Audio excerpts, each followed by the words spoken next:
세상에, 저 광에 쌓인 쌀가마니 좀 보소. 곡간이 터져나갈 지경이네 그려. 여기 다 쓰러져 가던 집안이 3년 만에 조선 제1가는 만석군이 되었습니다. 이 집안을 이렇게 일으켜 세운 사람이 누군지 아십니까? 바로 3년 전 다리 밑에서 얼어 죽어가던 거지였습니다. 도대체 무슨 일이 있었길래 천대받던 거지 사위가 온 고을이 우러러보는 부자 집안을 만들어냈을까요? 이야기 시작 전 구독과 좋아요는 구름야담에 큰 힘이 됩니다. 그리고 지금 보고 계신 지역을 댓글로 남겨주시면 그곳으로 만석군의 복을 가득 담아 보내드리겠습니다. 그럼 거지사위의 통쾌하고 가슴 찡한 인생 이야기 지금 시작합니다. 동지 섣달 칼바람이 충청도 내 포장터를 휩쓸던 날이었습니다. 그 매서운 바람 속에 김진사댁 외동딸 연화가 있었습니다. 쌀독이 바닥을 드러낸 지 오래라 남들 몰래 삭바느 질감을 팔고 돌아오는 길이었지요. 그런데 연화의 눈에 다리 밑 꽁꽁 언냇가에 널브러진 거적대기 하나가 들어왔습니다. 아이고, 이 추위에 또 누가 얼어 죽었나 보네. 가까이 다가가 보니 젊은 사내가 죽은 듯 쓰러져 있는데 숨이 꼴딱꼴딱 넘어가기 직전이었습니다. 이보시오. 정신 좀 차려보시오. 연화가 다급히 흔들어 깨우자 사내는 개슴츠레 눈을 뜨더니 헛소리 같은 한탄을 뱉었습니다. 허허, 오늘은 북서풍이 차서 위쪽 장사꾼들이 재미를 못 보겠구먼. 연화는 기가 찼지만 사람 목숨이 먼저였습니다. 삭바느질 판 돈을 몽땅 털어 지게꾼을 불렀지요. 거구의 사내를 지게에 싣고 끙끙거리며 집 대문 앞까지 왔을 때였습니다. 인기척의 방문을 열고 나온 김진사는 마당에서 거지를 보고 그만 뒷목을 잡고 말았습니다. 아이고, 재수 옴 붙기 전에 당장 내다 버려라. 김진사가 버선발로 뛰쳐나와 빗자루를 휘두르며 고래고래 소리를 질렀습니다. 그때 부엌문이 벌컥 열리며 장모, 이씨 부인이 나타났습니다. 영감 그만두십시오. 짐승도 추우면 굴을 찾아드는 법인데 하물며 사람을 어찌 이 엄동설 안에 내쫓습니까? 내 눈앞에서 사람 죽는 꼴은 못 봅니다. 이씨 부인은 남편의 호통을 뒤로하고 서둘러 사내를 아랫방으로 옮겼습니다. 그리고는 부엌으로 달려가 아궁이에 불을 지피고 펄펄 끓는 숭늉에 찬밥을 말아 밥상을 차려냈습니다. 이씨 부인은 달수의 얼어 터진 손에 숟가락을 쥐어주며 나직이 말했습니다. 드시게, 살아야 사람 구실도 하는 법일세. 달수는 덜덜 떨리는 손으로 먹기 시작했습니다. 뜨거운 국물이 목을 타고 넘어가자 꽁꽁 얼어붙었던 오장육부가 녹아내리는 듯했습니다. 평생을 눈칫밥만 얻어먹던 거지의 눈에서 달동 같은 눈물이 뚝뚝 떨어져 밥그릇을 적셨습니다. 그 따뜻한 밥 한 그릇이 훗날 조선 팔도를 뒤흔들게 만들 줄은 아무도 몰랐습니다. 달수가 김진사댁 머슴처럼 얹혀 살게 된 지 보름쯤 지났을 때였습니다. 집안에 난리가 났습니다. 김진사가 빚을 진 고리대금 업자 박가 놈들이 들이닥친 것입니다. 박가는 빚 대신 꽃처럼 고운 딸 연화를 첩으로 데려가겠다고 으름장을 놓았습니다. 김진사 양반 체면에 빚 갚을 돈은 없고 딸녀는 곱게 키워놨으니 셈은 이걸로 합시다. 오늘 당장 가마 태워 갈 테니 그리 하시오. 김진사는 사시나무 떨듯 덜덜 떨며 아무 말도 못하고 주저앉아 있었습니다. 뼈대 있는 가문의 여식인 딸을 늙은 장사치첩으로 보낸다니 죽는 이만 못한 치욕이었으나 빚 갚을 능력이 없으니 꿀먹은 벙어리 신세였습니다. 연화는 공포에 질려 마루 밑에 숨어 오들오들 떨고 있었지요. 그때였습니다. 안채 마루가 쿵쿵 울리더니 장모 이씨 부인이 손에 묵직한 것을 들고 뛰쳐나왔습니다. 그것은 다름 아닌 옷감을 두드릴 때 쓰는 단단한 박달나무 다듬이 방망이였습니다. 이놈들, 내 눈에 흙이 들어가기 전엔 안 된다. 내 딸을 늙은이의 첩실로 팔아넘길 것 같으냐. 이씨 부인이 방망이를 허공에 휘두르며 사자후를 토하자 덩치 큰 빚쟁이들도 움찔하며 뒷걸음질 쳤습니다. 마님께서 노망이 나셨나. 그럼 당장 돈을 내놓든가 아니면 이 댁의 사위 될 놈이라도 데려와 보시오. 정혼자라도 있다면 내 물러가리다. 그 순간 이 씨 부인의 눈이 마당 구석에서 빗자루질을 하고 있던 달수에게 머물렀습니다. 거짓골을 하고 있었지만 위기의 순간에도 흔들림 없는 그의 눈빛. 이 씨 부인의 머릿속에 번개 같은 생각이 스쳤습니다. 그녀는 냅다 달려가 달수의 손목을 낚아채 바깥 앞으로 끌고 갔습니다. 여기 있다. 내 사위 될 사람이 바로 이 사람이다. 이미 정혼한 사이니 첩실 얘기는 당치도 않다. 남의 집 귀한 사위를 두고 첩이라니 천벌을 받을 소리. 마당에 있던 모두가 입을 떡 벌렸습니다. 김진사는 기절초풍할 노릇이었고 박가는 기가 막히다는 듯 배를 잡고 웃었습니다. 아이고, 양반댁 마님께서 급하긴 급하셨나 보네. 이 거렁뱅이 놈을 사위 삼겠다니 지나가는 개가 웃겠소.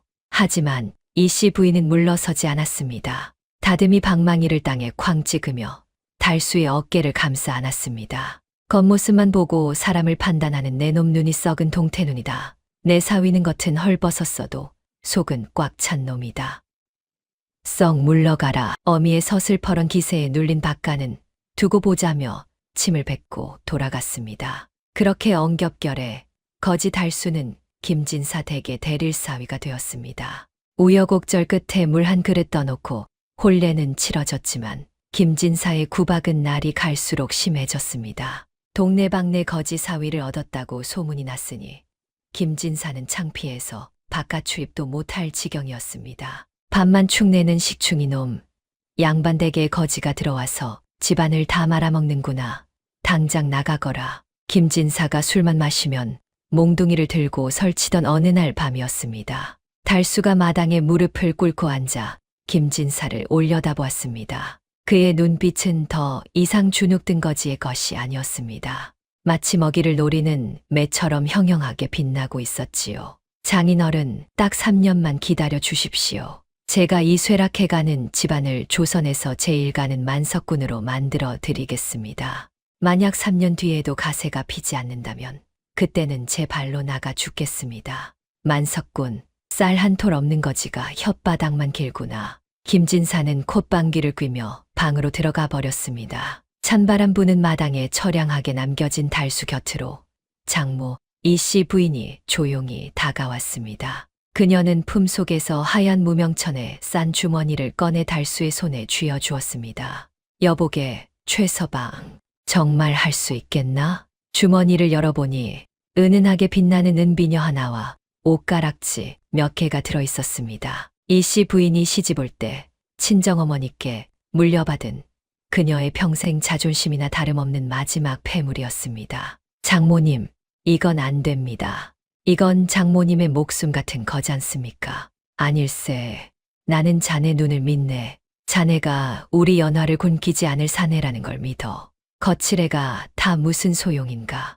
이걸 미천 삼아보게. 실패해도 좋으니 기죽지 말고 한번 자네 뜻대로 날아보게나. 달수는 장모의 거칠어진 손을 잡고 뜨거운 눈물을 삼켰습니다. 세상 천지 아무도 믿어주지 않는 거지에게 전 재산을 맡긴 장모님. 그 따뜻한 신뢰가 얼어붙어 있던 달수의 심장에 불을 지폈습니다. 달수는 그날 밤 은비녀를 가슴에 품고 맹세했습니다. 반드시 이 은혜를 천배, 만배로 갚아 장모님을 비단 방석 위에 앉혀드리겠노라고 말입니다. 그때 어둠 속에 서 있던 연화가 조용히 방문을 열고 나왔습니다.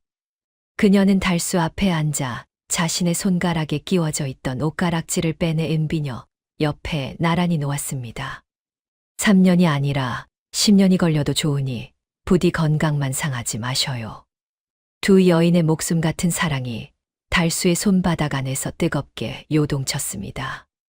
장모님이 준 폐물을 읍내 장터에 내다 파니 은전 5냥이 마련되었습니다. 5냥이면 목 좋은 곳에 작은 주막이라도 하나 차릴 수 있는 큰 돈이었습니다. 김진사는 내심 달수가 쌀 장사나 포목 장사라도 시작하기를 기대하며 방문 틈으로 힐끔거렸습니다. 하지만 며칠 뒤 달수가 사온 땅 문서를 보고 김진사는 그만 거품을 물고 뒤로 넘어가고 말았습니다. 이놈이 돈을 땅바닥에 버려도 유분수지.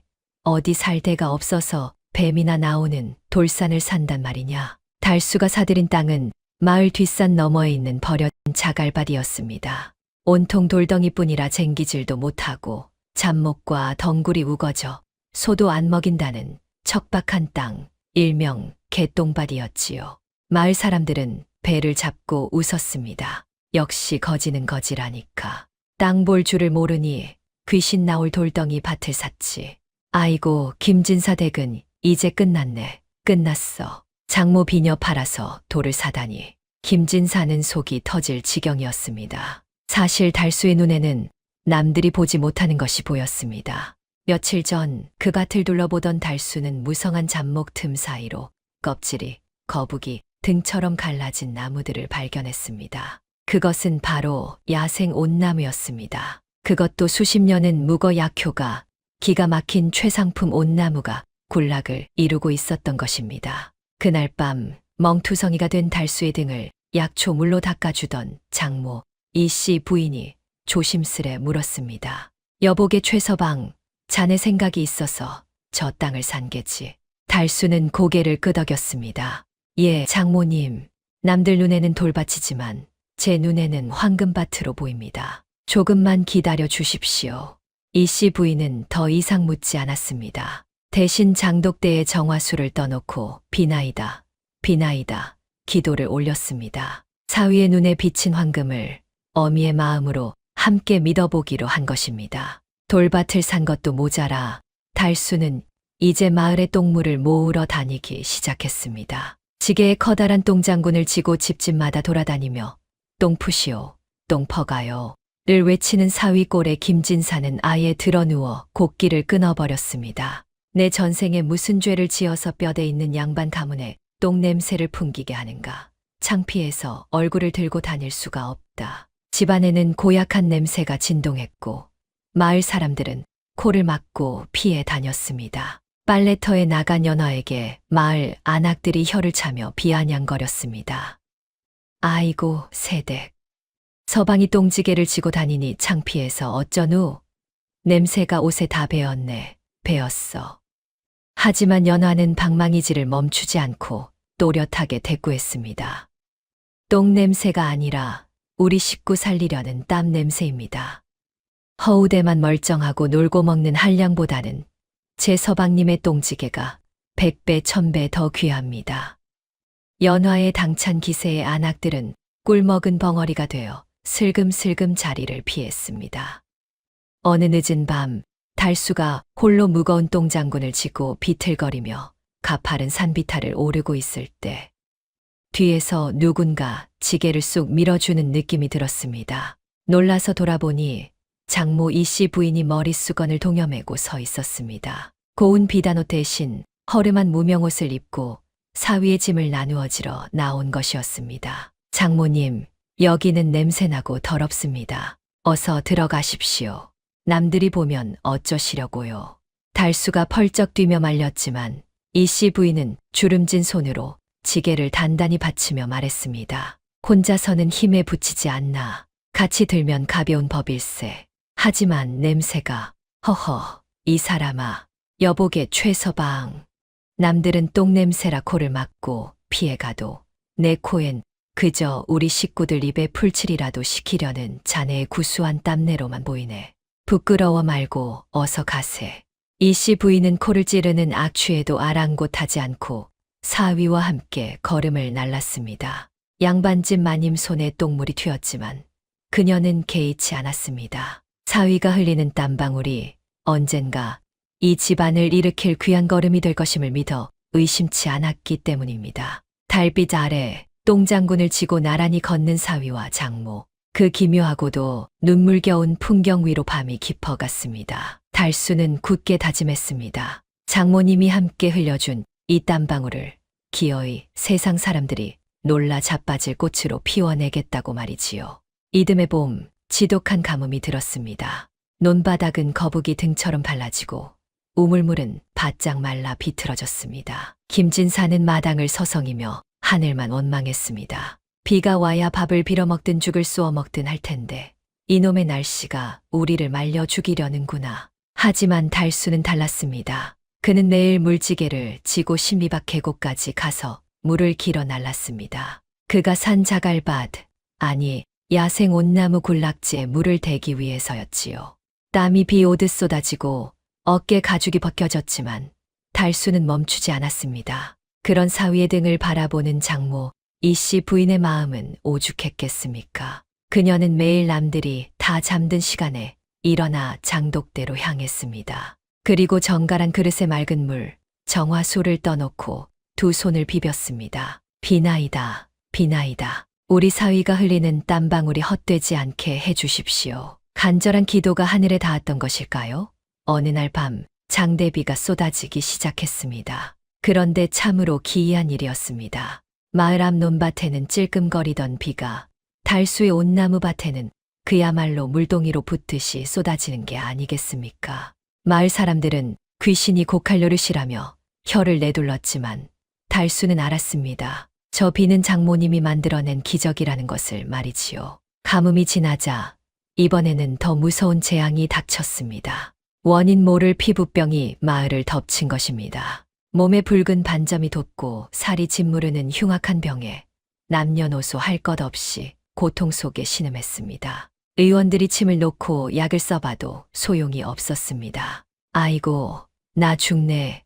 온몸이 불타는 것 같아. 김진사 댁도 예외는 아니어서 김진사마저 다리에 반점이 돋아 끙끙 앓아누웠습니다. 그때 달수가 광에서 항아리 하나를 꺼내왔습니다. 뚜껑을 열자 진한 갈색 액체가 꿀처럼 끈적하게 빛나고 있었습니다. 장인어른, 이것 좀 발라보십시오. 이게 뭐냐? 냄새가 고약하다. 김진사는 펄쩍 뛰었지만 장모가 억지로 남편의 다리에 그 진액을 발랐습니다. 그러자 놀라운 일이 벌어졌습니다. 불타듯 화끈거리던 통증이 씻은 듯이 사라지고 하룻밤 만에 짓무른 살이 아물기 시작한 것입니다. 그것은 달수가 돌밭에서 정성껏 채취해 숙성시킨 50년 묵은 자연산 옷진액이었습니다. 옷은 독성도 있지만 잘만 쓰면 뭉친 피를 풀고 살을 돋게 하는 천하의 명약이었지요. 소문은 삽시간에 퍼졌습니다. 거지사위네 옷진액이 산삼보다 낫다더라.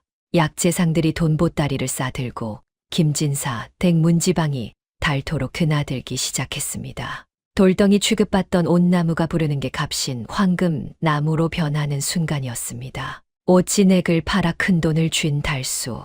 그는 돈이 들어오자마자 김진사의 빈문서부터 해결하고는 곧장 읍내 장터 포목점으로 달려갔습니다. 그리고는 가게에서 제일 곱고 비싼 비단과 옥비녀를 샀습니다. 집으로 돌아온 달수는 안방에 앉아 바느질하던 장모 이씨 부인 앞에 보따리를 풀어놓았습니다. 장모님, 받아주십시오. 제가 장모님의 은비녀를 팔아먹고 얼마나 가슴을 쳤는지 모릅니다. 이씨 부인은 고운 비단 옷감을 어루만지며 말을 잊지 못했습니다. 달수는 장모의 희끗희끗한 머리에 옥비녀를 꽂아드리며 큰절을 올렸습니다.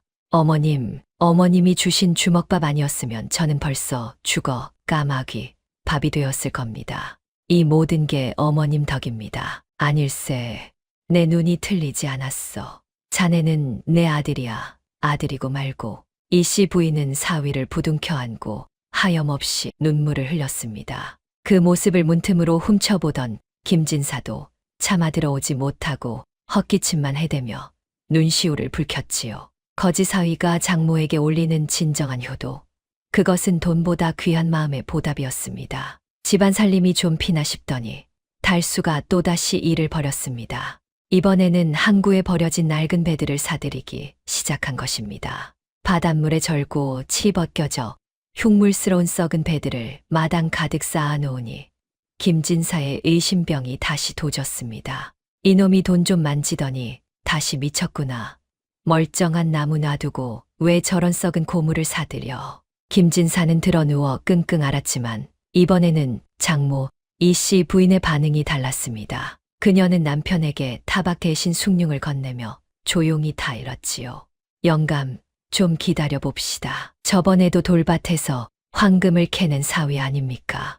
이번에도 무슨 깊은 뜻이 있겠지요. 사실 달수의 눈에는 남들이 보지 못하는 것이 보였습니다. 겉은 썩고 볼품없지만 그 배들의 속살은 거친 해풍과 소금물에 수십 년간 절여지며 돌처럼 단단해진 최고급 소나무, 바로 금강송이었습니다. 새 나무는 마르면서 뒤틀리지만 이 나무는 1000년이 지나도 변치 않습니다. 곧 쓰일 때가 있을 겁니다. 달수는 묵묵히 도끼를 들어 낡은 배를 해체하기 시작했습니다. 그 둔탁한 도끼질 소리는 다가올 거대한 폭풍을 예고하는 전주곡과도 같았습니다. 가을 거지가 끝날 무렵 하늘빛이 심상치 않게 변했습니다. 바다 쪽에서 검은 먹구름이 몰려오고 제비들이 낮게 날아다녔습니다. 달수는 올 것이 왔음을 직감했습니다. 연화야, 장모님, 오늘 밤은 문단속 단단히 하고 안방에만 계셔야 합니다. 큰 바람이 올 겁니다. 그날 밤 조선 팔도를 뒤흔든 기록적인 태풍이 몰아쳤습니다. 아름드리 나무가 뿌리째 뽑히고 웬만한 초가집 지붕은 종이장처럼 날아갔습니다. 온 마을이 아수라장이 된 그 밤, 달수는 비바람을 맞으며 창고를 지켰습니다. 그 안에는 그가 피땀 흘려 해체하고 다듬어 놓은 금강송 목재들이 가득 쌓여 있었습니다. 다음 날 아침 태풍이 지나간 자리는 처참했습니다. 집을 잃은 사람들은 망연자실했고 관아와 양반가들은 무너진 집을 다시 세울 대들보감이 없어 발을 동동 굴렀습니다. 산에 있는 나무들은 젖어서 당장 쓸 수도 없는 노릇이었지요.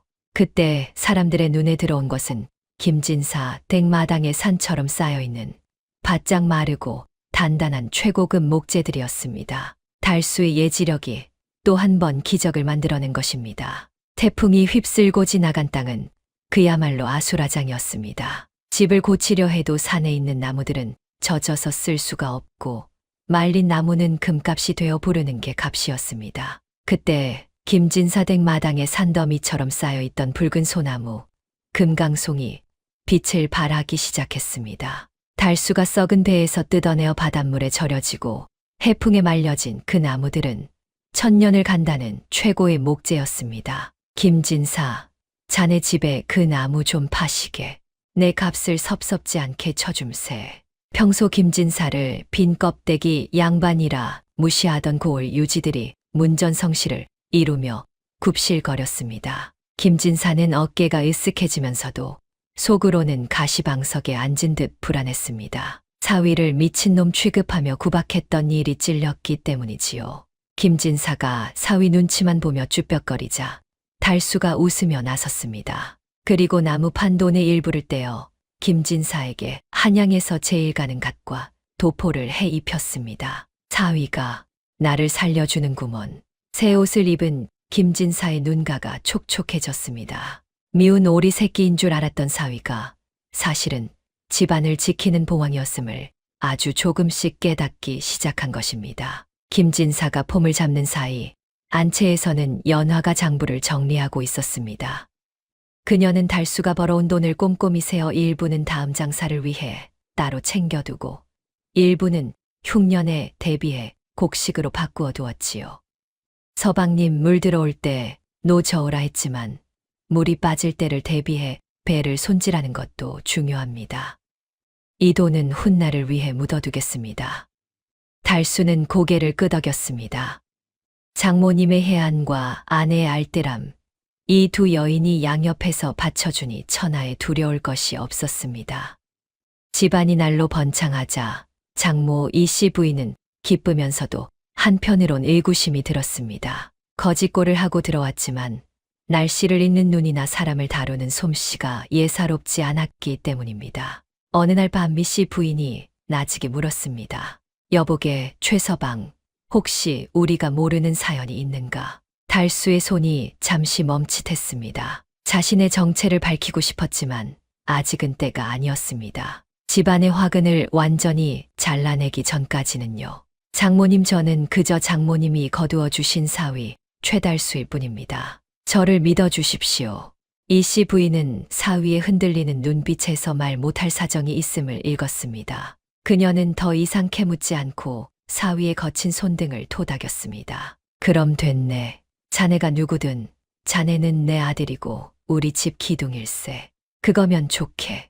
말하지 않아도 통하는 신뢰. 달수는 장모의 넓은 품에 기대어 다시금 마음을 다잡았습니다. 호사다 마라 했던가요. 달수의 명성이 높아지자 한양에서 불청객이 찾아왔습니다. 그는 한양상계를 주름잡는다는 거상 마가였습니다. 겉으로는 점잖은 척하지만 눈빛이 뱀처럼 차갑고 탐욕스러운 자였지요. 사실 그는 달수의 과거를 알고 견제하러 온 경쟁자였습니다. 마가는 화려한 비단옷을 입고 김진사를 찾아와 혀를 놀렸습니다. 김진사 어른, 소문 듣고 왔습니다. 대개 사위가 재주가 좋다지요?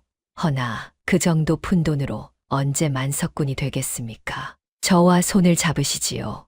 마가는 김진사에게 최고급 술을 대접하며 혼을 쏙 빼놓았습니다. 김진사는 오랜만에 대접을 받으니 정신을 못 차리고 해벌쭉했습니다. 하지만 장모 이씨 부인은 달랐습니다. 여보, 저 사람 눈빛이 흉악합니다. 뱀 눈을 하고 있어요. 가까이 하지 마십시오. 임자가 뭘 안다고 그래. 한양에서 제일 가는 부자가 나를 알아봐 주는데. 김진사는 아내의 말을 귓등으로도 듣지 않았습니다. 뱀의 혀놀림에 이미 마음을 빼앗긴 뒤였으니까요. 마가는 김진사에게 솔깃한 제안을 했습니다. 올해 삼 농사가 대박이 날 겁니다. 제가 종자를 대드릴 테니 진사 어른은 땅과 자금만 대십시오. 가을이면 10배, 아니 20배로 불려드리리다. 10배라는 말에 김진사의 눈이 뒤집혔습니다. 그는 달수와 상의도 없이 집문서와 땅문서, 그리고 달수가 벌어온 돈까지 몽땅 털어 마가에게 넘기려 했습니다. 뒤늦게 이 사실을 안 달수가 사색이 되어 말렸습니다. 장인어른, 절대 안 됩니다. 올해는 기운이 심상치 않습니다. 여름에 큰 물난리가 날 징조입니다. 삶은 물에 약해 다 썩어버릴 겁니다. 이놈, 내가 온나무 좀 팔았다고 눈에 뵈는 게 없느냐? 내 복을 내 놈이 걷어차려 해? 김진사는 달수의 멱살을 잡고 밀쳐버렸습니다. 장모가 울며불며 매달렸지만 욕심에 눈이 먼 김진사는 장모마저 뿌리치고 수기계약서에 도장을 찍어버리고 말았습니다. 그것이 지옥문의 열쇠인 줄도 모르고 말입니다. 달수의 예언은 틀리지 않았습니다. 잠을 심자마자 하늘에 구멍이라도 뚫린 듯 비가 쏟아지기 시작했습니다. 하루 이틀 내리던 비는 보름이 넘도록 그칠 줄 몰랐습니다. 이른바 7년 만의 대홍수였습니다. 밭은 물바다가 되었고 애지중지 심은 삶은 뿌리째 썩어 문드러졌습니다. 김진사는 빗속에서 썩은 산뿌리를 붙들고 통곡했습니다. 아이고, 내 돈, 집, 이게 다 무슨 일이야. 그때 마가가 빚쟁이들을 이끌고 들이닥쳤습니다. 점잖던 표정은 온데간데 없고 악귀 같은 얼굴을 하고 있었지요. 김진사, 약속은 약속이니 빚 대신 이 집과 땅을 내놓으시오. 당장 썩 꺼져. 김진사 댁은 하루아침에 알거지가 되어 길바닥에 나앉게 생겼습니다. 김진사는 충격으로 거품을 물고 쓰러졌고 집안에는 곡소리가 끊이지 않았습니다. 탐욕이 부른 참혹한 대가였습니다. 하지만 절망의 끝자락에서 달수의 눈빛만이 차갑게 빛나고 있었습니다. 장마가 핥히고 간 자리는 처참했습니다. 빚쟁이들이 들이닥쳐 세간살이에 빨간 딱지를 붙이고 김진사는 마루 끝에 앉아 넋이 나간 사람처럼 허공만 바라보았습니다. 집안은 초상집보다 더한 침묵에 잠겨 있었지요. 그때 안방문이 조용히 열리더니 장모 이씨 부인이 나왔습니다. 그녀는 품속 깊은 곳에서 꼬질꼬질 때가 탄 주머니 하나를 꺼내 달수 앞에 놓았습니다. 여보게, 이걸 받게. 달수가 주머니를 열어보니 엽전 꾸러미와 꼬깃꼬깃 접힌 지전들이 들어있었습니다. 그것은 달수가 온나무를 팔아 돈을 벌 때마다 장모님 용돈 하시라고 드렸던 돈이었습니다. 장모님, 이건 맛난 거 사 드시고 고운 분도 사 바르시라고 드린 돈 아닙니까? 내 입에 들어가는 게 아까워 어찌 쓰겠나. 자네가 피땀 흘려번 돈인데 이걸로 우리 식구들 죽이라도 쏘어 먹고 다시 시작하세. 산 사람은 살아야지. 장모님의 행동을 본 연화 역시 장롱 깊숙한 곳에서 묵직한 보따리를 꺼내왔습니다. 이건 제가 밤마다 삭바느질하여 모은 돈입니다. 그리고 서방님이 주셨던 생활비를 아껴 모았습니다. 연화는 달수의 손을 잡으며 눈시울을 붉혔습니다. 서방님, 집은 잃었어도 우리는 서로를 잃지 않았습니다. 서방님이 계신 곳이 곧 제 집이니 아무 걱정 마시고 다시 시작해 보세요. 아내의 그 한마디는 천군만마보다 더 큰 힘이 되어 달수의 무너진 어깨를 일으켜 세웠습니다. 달수는 밖으로 나갔습니다. 그의 발걸음이 향한 곳은 모두가 쓸모없다며 버려둔 땅, 마을 아래쪽의 질퍽한 습지였습니다. 논에 도착한 김진사는 기가 막혀 입을 다물지 못했습니다. 이놈아, 지금 물 구경하러 왔느냐? 내 속이 타들어가는데. 하지만 달수는 말없이 바지를 걷어 올리고 흙탕물 속으로 들어갔습니다. 그리고 진흙을 파헤쳐 무언가를 쑥 뽑아 올렸습니다. 어른 팔뚝만 한 굵기에 구멍이 숭숭 뚫린 것, 바로 연근이었습니다. 장인어른, 삶은 물에 녹지만 연근은 물을 먹고 자랍니다. 제가 이 장마를 대비해 미리 심어둔 놈들입니다. 그해 여름, 전국적인 홍수로 채소란 채소는 죄다 녹아버려 먹을 거리가 없었습니다. 그런데 김진사댁 논만은 푸른 연잎으로 뒤덮여 있었지요. 진을 속에서 캐낸 싱싱한 연근은 그야말로 부르는 게 감진 귀한 식재료가 되었습니다.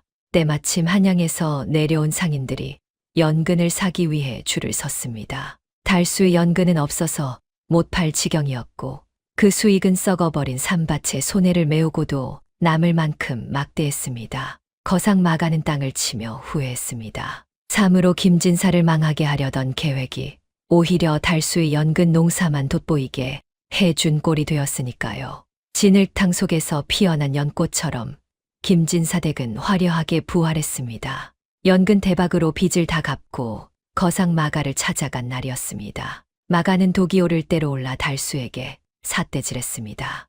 내 이놈 굴러들어온 거지 놈이 감히 한양 상단을 능멸해 내 놈 뒷조사를 해보니 족보도 없는 놈이더구나. 그때 달수가 품에서 낡은 옥패 하나를 꺼내 마가 앞에 던졌습니다. 그 옥패를 본 마가의 동공이 지진난 듯 흔들렸습니다. 그것은 조선 팔도 상인들의 우두머리, 최대감 가문의 직계손만이 지닐 수 있는 신표였습니다.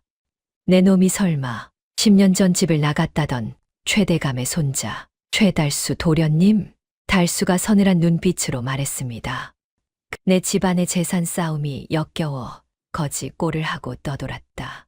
헌데 내 놈이 감히 내 장인어른을 속이고 장모님의 눈에 눈물을 흘리게 해 내 오늘부로 내 놈 상단과는 거래를 끊겠다. 내 이름 석자를 걸고 조선 팔도에서 장사 못하게 만들어주마.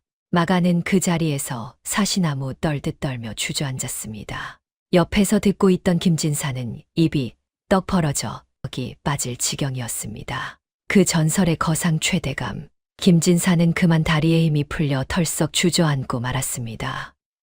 자신이 짐승 취급하던 사위가 사실은 정승판서도 굽실거린다는 거상의 후계자였다니 기가 막히고 코가 막힐 노릇이었습니다. 모든 진실이 밝혀지고 김진사 댁은 쌀 1000석을 거두어들이는 진정한 만석군이 되었습니다. 어느 날 밤 달수가 마루에 앉아 달을 보고 있는데 김진사가 쭈뼛쭈뼛 다가왔습니다. 그리고는 갑자기 달수 앞에 털썩 무릎을 꿇는 것이 아니겠습니까? 최서방, 내가 죽을 죄를 지었네.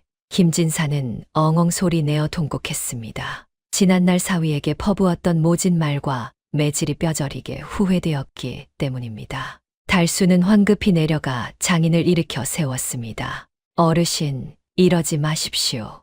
저는 그저 장모님의 사위이고 연화의 남편일 뿐입니다. 자네가 나 같은 놈을 용서해 주다니. 고맙네. 정말 고마워. 그때 방문 뒤에서 이 모습을 지켜보던 장모, 이씨 부인이 조용히 나와 두 사람의 손을 포개 잡았습니다. 영감, 이제라도 알았으니 됐습니다. 그리고 여보게 최서방, 우리 영감 용서해줘서 고맙네. 내가 자네 복 하나는 타고난 나보이. 세 사람은 서로를 부둥켜 안고 울었습니다. 묵은 앙금이 눈 녹듯 사라지는 밤이었습니다. 3년의 약속이 지켜졌습니다. 김진사 댁은 남부럽지 않은 부자가 되었고 창고에는 곡식이 가득 찼습니다. 하지만 달수는 안주하지 않았습니다. 어느 맑은 아침 달수는 간소한 괴나리 보찜 하나를 맸습니다. 옆에는 아내 연화가 단단히 채비를 하고 서 있었습니다. 어르신, 장모님, 약속드린 대로 집안을 일으켰으니 저는 이제 연화와 함께 더 넓은 세상으로 나가보려 합니다. 가진 것 없어 굶주리는 사람들에게 장사하는 법을 가르쳐 주고 싶습니다. 김진사는 붙잡고 싶었지만 사위의 뜻이 워낙 크기에 차마 입을 떼지 못했습니다. 장모 이씨 부인은 눈물을 글썽이며 부엌에서 김이 모락모락 나는 주먹밥을 싸들고 나왔습니다. 3년 전 얼어 죽어가던 달수를 살려냈던 바로 그 주먹밥이었습니다. 가다가 배고프면 먹게, 그리고 힘들면 언제든 돌아오게. 여기가 자네 집일세. 어머님, 다녀오겠습니다. 어머님의 은혜 평생 잊지 않겠습니다. 달수는 장모에게 큰 절을 올렸습니다. 달수와 연화가 마을 어귀를 돌아 나갈 때까지 장모와 김진사는 손을 흔들었습니다. 거지골로 들어와 만석군의 기적을 선물하고 다시 빈손으로 떠나는 사위. 하지만 그의 뒷모습은 그 어떤 왕후장상보다도 풍요롭고 당당해 보였습니다. 사람들은 말했습니다. 김진사 댁이 진짜 부자가 된 건 쌀가마니 때문이 아니라 저런 귀한 사위를 두었기 때문이라고 말이지요. 똥밭을 황금밭으로 일군 거지 사위 최달수. 그가 진짜로 일구고 싶었던 건 아마도 사람의 마음밭이 아니었을까요? 오늘 여러분의 댁내에도 달수 같은 복덩이가 굴러들어오길 바라며 이야기를 마칩니다. 다음 영상을 빠르게 만나보시려면 좋아요와 구독을 눌러주세요. 그럼 더 재미있는 영상으로 찾아뵙겠습니다.